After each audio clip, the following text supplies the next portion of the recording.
और बिहार में पहले चरण के मतदान के बाद बीजेपी लगातार आरजेडी नेताओं को घेर रही है। पहले राज्य के डिप्टी सीएम ने आरजेडी के एक एमएलसी पर गुंडागर्दी का आरोप लगाया और फिर आरजेडी के बड़े नेता भाई वीरेंद्र सवालों से घिर गए। दोनों ही मामलों में तस्वीरें भी आईं और बीजेपी ने उन्हीं तस्वीरों के आधार पर आरजेडी पर अराजकता फैलाने का आरोप लगा दिया।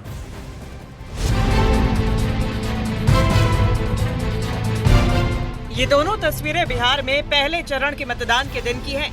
दोनों ही तस्वीरों के जरिए बीजेपी ने आरजेडी की घेराबंदी शुरू कर दी। बार बार ये आरोप लगाया कि आरजेडी आई तो बिहार में गुंडागर्दी और जंगल राज आएगा। शुरुआत विजय सिन्हा ने की, जिन्होंने पहले लखीसराय में आरजेडी के एमएलसी अजय सिंह पर उन पर अटैक करवाने का आरोप लगाया। कहा कि उनकी गाड़ी पर चप्पल, गोबर और कीचड़ फेंका गया। बाद में उनका सामना आरजेडी के एमएलसी अजय सिंह से हो गया और दोनों के बीच ऐसी बहस हुई कि न भाषा की मर्यादा बची और न पद की। आरजेडी एमएलसी पर खुलेआम शराब पीकर हंगामा करने का आरोप तक लग गया। हंगामा क्यों करते हो? तुम हो क्या? तुम अपने आपको क्या बुझे हो? बनाओ पदाधिकारी को उसको चेक करवाओ। हाँ चेक कराओ। तुम बोलने वाले कौन हो? चेक करवा तो इसको दारू पिए हुए दारू पी करके हंगामा करता है। मतदान के दिन बिहार के डिप्टी सीएम विजय सिन्हा पर हमले के आरोप की खबर जंगल में आग की तरह फैली। खूब हल्ला हुआ। इस मामले ने तूल पकड़ा ही था कि आरजेडी के एक और नेता पर दबंगई का आरोप लगा। इस बार आरजेडी के नेता भाई वीरेंद्र घिरे। उनका एक वीडियो आया। वीडियो में वो एक पुलिस वाले से भिड़ते नजर आए।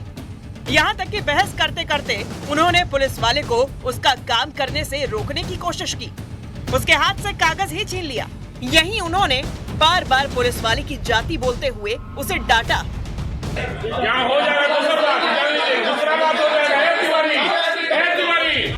आरजेडी नेताओं के इन्हीं दोनों वीडियो की वजह से बीजेपी ने उसकी घेरेबंदी शुरू कर दिया है। यही नहीं, तेज प्रताप ने भी बहती गंगा में हाथ धो लिया और अपने भाई की पार्टी के नेताओं को गुंडे मवाली बोल दिया। ये सब गुंडे मवाली लोग हैं। ये लोग शुरू से बिहार को बर्बाद करने में इन लोग का अहम भूमिका रहा। पवन सिंह ने यानी बिहार में मतदान के पहले चरण में ही आरजेडी के नेताओं की छवि पर उंगली उठनी शुरू हो गई। ये उंगली बीजेपी नेताओं ने उठाई।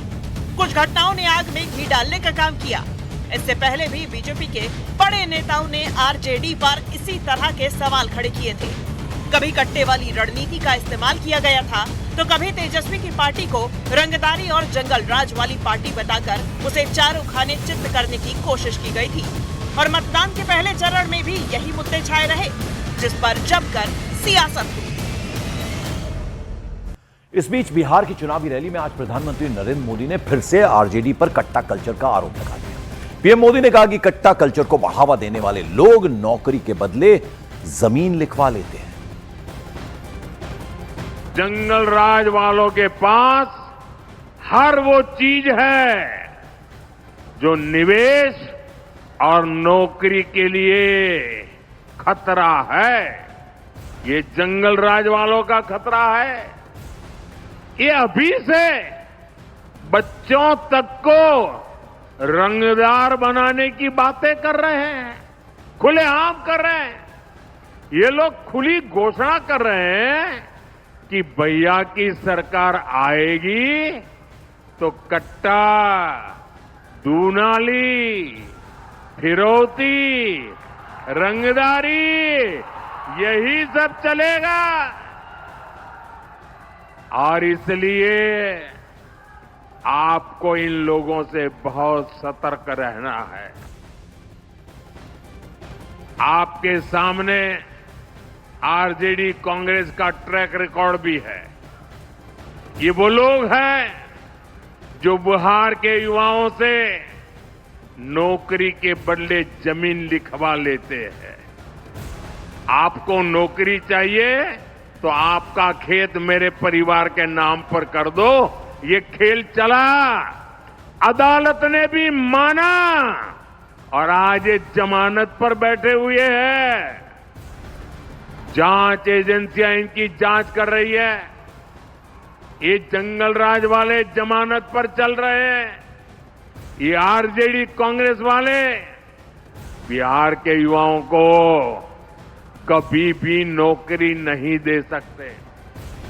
और बिहार चुनाव में पहले चरण में हुई बम्पर वोटिंग ने नई चर्चा छेड़ दी है। पक्ष और विपक्ष इसे अपने अपने नजरिए से देख रहा है।